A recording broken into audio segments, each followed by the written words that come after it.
else is soaking in every little detail of life, appreciating everything around them, despite their flaws, despite what they've been through, despite how many times they've gotten kicked in the face and curb stomped right into the fucking pavement. They're still living, man.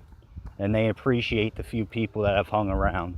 So maybe open your eyes and start doing it and start appreciating the things in your life that made you who you are.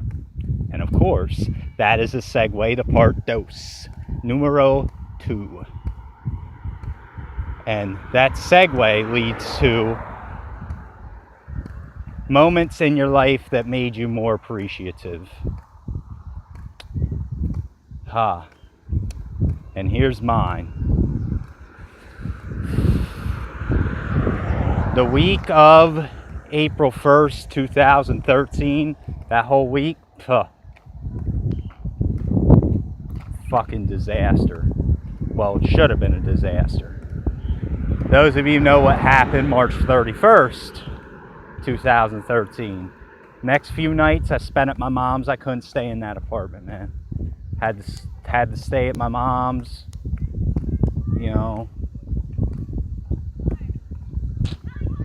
Barely slept. I didn't cry much. I sat there, beat my, just kind of numb for that week, not knowing what was going on, not feeling like this was real.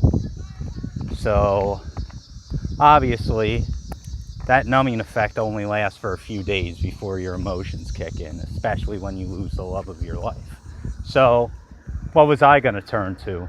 That Wednesday, when I got out of my mom's house and said, hey, I need to go do my own thing, it wasn't because I was ready to go back to my apartment. It was because I wanted to sit there and go through what Alyssa went through her final hours. And I was thinking myself of leaving this world because that was the only thing I had left. I didn't really have any friends at the time. I was at the point where I was done with people fucking me over and I really didn't want to talk to anybody. So I kept to myself and my immediate family because everybody I tried to talk to used my words against me and twisted them. Story of my fucking life. But, you know, that Wednesday night, which would have been April 3rd, I got a phone call from my cousin Tony. He's was and still is based in the Air Force, and he was in New Jersey, and this was at the time I still had my license. So I answered my phone. I wasn't doing much of that, but I answered knowing it was my cousin. I don't talk to him much. I said, Tony, how the hell are you? And he asked me a better question, how the hell are you? And I said, well, I don't know how I am. I don't know how I feel right now. I don't know what I want to do. I don't know if there's any hope left for me, Tony. All my hope that I had, all my dreams, everything that I was going to accomplish lied with that woman. And I think they just died with that woman. We had everything set out together. And my cousin, not really knowing Alyssa, he met her once, but, you know, he's not around much. So he said, you know, I can only imagine what it is you're going through, bud. So I'd like to know what it is you're going through and help give you a good time this weekend. And I said, well, what do you mean? He's like, I don't know if you know, I'm based out in Jersey, kind of between Atlantic City and the Jersey Shore. Was wondering if you wanted to come down. We'll go to Atlantic City. We'll go hit a bar too, have a good old time. I was reluctant at first, but I said, you know what? I ain't gonna do nothing but relapse around here and fucking sit and drown in my own fucking sorrow, crying over some shit that I couldn't change because I felt I was responsible. Went down there, I had the weekend of my life. You know, everything I did, the sun was out, it was beautiful. Everything I did reminded me of Alyssa in a beautiful way because I felt her touch everywhere I went. I seen the perfection that was her and the beauty of the skies. I seen her eyes and the stars at night. Everywhere I went just reminded me of her in some little type of way. And I bonded with my cousin. So it was a great weekend. So along the way, I lost sight of that weekend. But now, knowing what I know, getting some train of thought back, getting my stability back, each day I remain off of chemical drugs, I'll never forget moments like that. Because had that not happened, I might not be here right now. And yeah, I slipped up. I relapsed.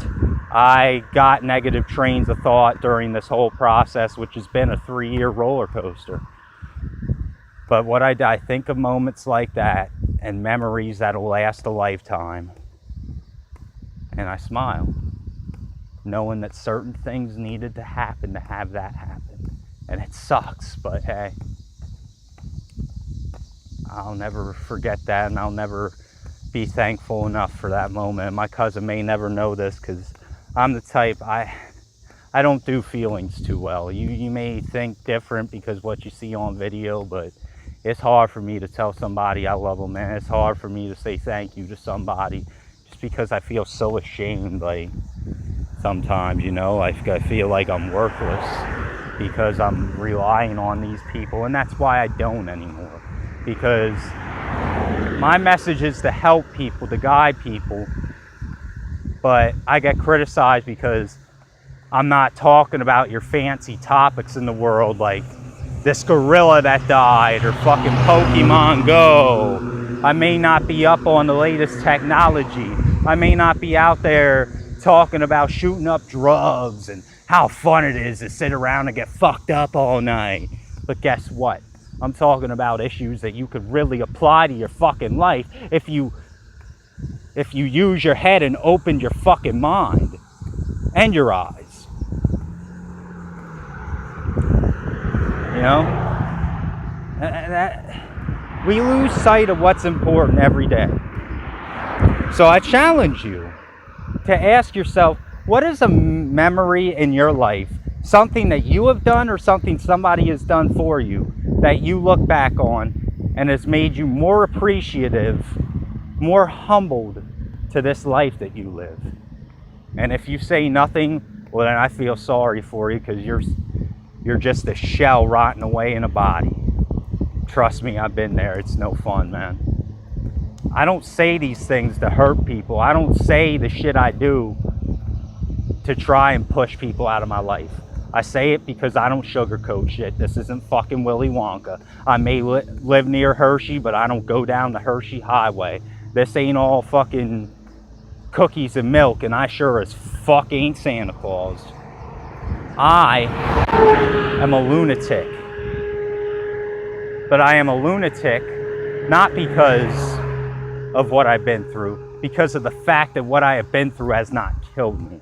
I have been fucked over by most people who have smiled in my face. I have been stabbed in the back by everybody that I've trusted. I have been walked out on by people who said they would never leave, no matter what. And for what? Because I've spoke my mind?